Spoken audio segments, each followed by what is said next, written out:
Hello everyone, দিনটা ছিল 17ই September, মানে আমার জন্মদিন।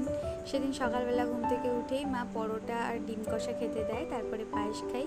আর যেহেতু সেদিনকে রান্না পুজোর নিমন্ত্রণ থাকে, তাই প্রতিবারের মতন দুপুরবেলা আমি পান্তা ভাতের নিমন্ত্রণ খেতেই গেছিলাম।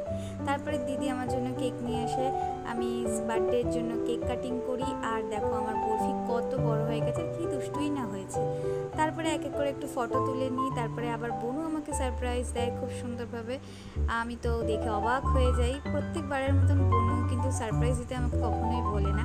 আর দেখো খুব অল্পের মধ্যেই কিন্তু কত সুন্দর ডেকোরেশন করেছে। তো যাই হোক, আমি একটু নাচ গানা করে একটুখানি কেক কাটিং করে নিলাম। আর কেকটাও খুব সুন্দর হয়েছিল। বনুরই এক বন্ধু কেক বানায়, তো সেখান থেকেই বনু নিয়ে এসেছিলো। দেন একটু ফটোশ্যুট করে নিলাম। তারপরে মা মাংস আর পোলাও রান্না করেছিল, সেটাও খেয়ে নিলাম। আর তোমাদের কেমন লাগলো জানিও। জানি আমি ব্লগটা একটু দিতে দেরি করে ফেললাম, বাট তবু জানিও কেমন লাগলো।